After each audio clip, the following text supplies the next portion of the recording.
The colonialism concept embedded around the world has always been one of the darkest historical moments. People today have reached far and wide to find the truth about how bloody and how ruthless some nations did to other nations. The single largest and probably most hated factor around all of these is how one station stole from another. By that we mean stealing their identity, their culture, their most valuable assets, and even their people. For the topic of today's video, however, the idea behind all of this colonialism in the Philippines is often intertwined with Western nations. These stretch all the way to Spanish colonialism for centuries, to the point where the United States purchased the entire country for $20 million in 1898. Throughout these decades, it was without a doubt that the archipelago nation of Southeast Asia suffered greatly.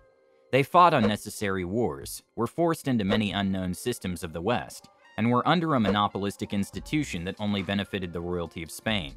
However, most of these historical moments that the West influenced in the Philippines are now long forgotten. Much of what is known in the country is that the Philippines has now achieved its independence and kicked out all foreign interference. Although a lot was left behind due to the long history, it should be safe to say that the modern landscape of the country is now barred from all the concepts behind colonialism. Unfortunately, however, even though the old concept of colonialism-led factors is now gone, some form still exists in the modern world, and let me tell you why.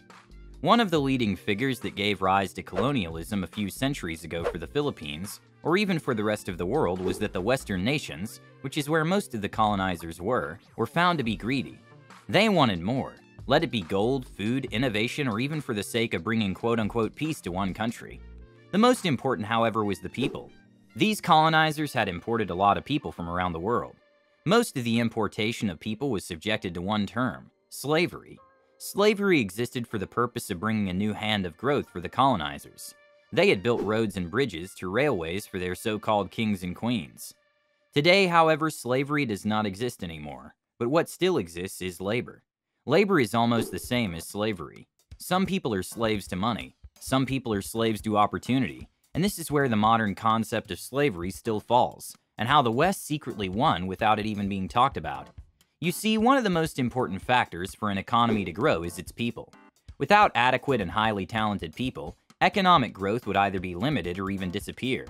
This also works the other way around. With more people, especially highly talented, economic growth will flourish. This brings us to the situation of the Philippines and its relationship with Western nations. We can define all of these in one word, a word that is known as immigration. Immigration is when an individual living in one country, for instance the Philippines, or mostly from developing countries, flies out of their mainland and would go on to live overseas, mostly in developed nations, or what we know as the West. This is the largest problem of the Philippines today, and also the biggest miracle of many Western nations. What led to these problems and miracles is that the Western nations have implemented the right policies and procedures to attract one type of people: talented individuals. Talented people are the most sought after and prioritized by almost every developed nation globally. They would go on to enact laws to allow them in their country. Some nations have even gone on to promote themselves internationally as a destination for people who are seeking opportunities unfound in their homeland. The Philippines, for instance, has lost its most important talented people due to these circumstances, which are known to reside in the healthcare industry. The United States is one of the largest beneficiaries of all this immigration by enacting proper immigration laws such as the H-1B visa. A visa is under the Immigration and Nationality Act, which allows U.S. employers to temporarily employ foreign workers in specialty occupations.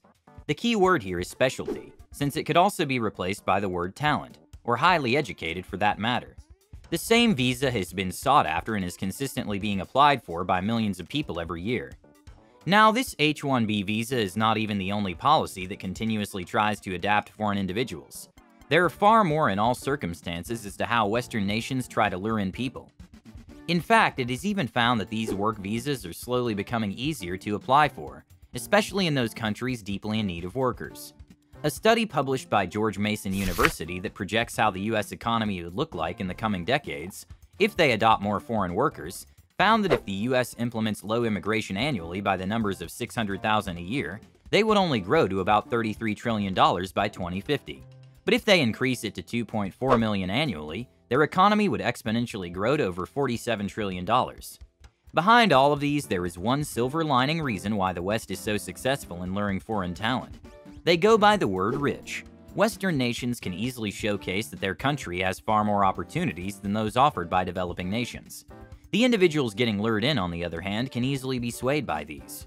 Many Filipinos have cited that one of the largest reasons why they chose to leave the Philippines is because they wanted a higher standard of living. There just is not enough opportunity in their home country. But this is what the West wants you to think, that their country is way better and has limitless opportunities. For that matter, the US even regards itself as the land of the free. If we, however, circle back to the Philippines and why it is a problem, it is because of the fact that the people who leave the Philippines would no longer be an asset to the country.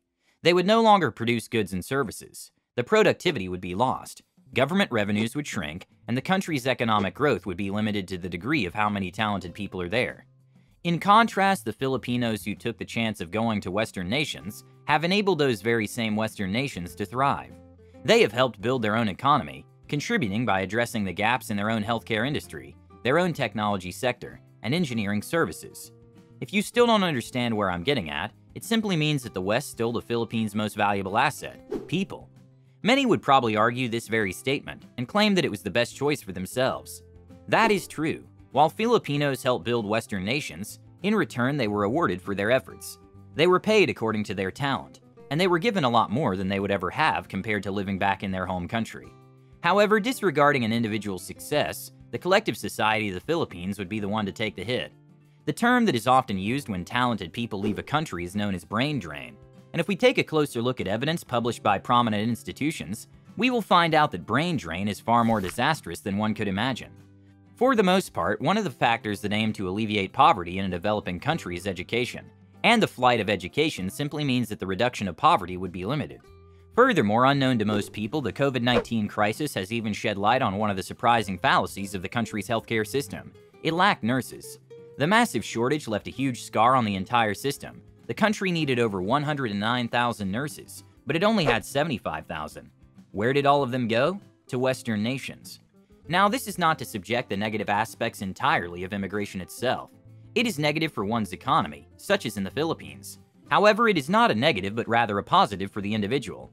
The Philippines could have experienced limited economic growth, mixed with a lot of gaps in its industries. However, the individual leaving the country would experience the opposite. They would go on to receive opportunities unfound in their home country, and be filled with the gaps that they were seeking in their homeland. And this is not to say that brain drain is actually a huge issue in the Philippines. What we shed light on is the negative aspect of things. Unemployment has gone up, and a lack of talented people is gone. However, we should also cite that it's important that these overseas Filipino migrants are now helping back their country in the form of remittance. Remittance is no doubt a huge economic driver for the Philippines. Whether, of course, the weight or impact of remittance is better than the impact of brain drain is a huge and unknown territory to us. Would the loss of human capital and being replaced by money be better?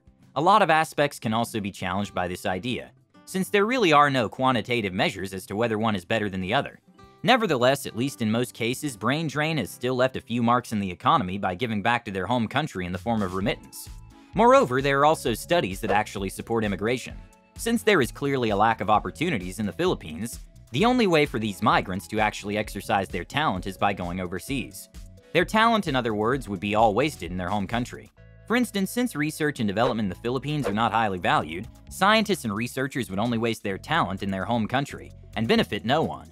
By going overseas, however, they may benefit their home country a lot more through the world economy. But anyway, these of course are always just a one-sided view on how immigration is either killing or benefiting the Philippines. But do let us know what you think about this entire concept. Thanks for watching.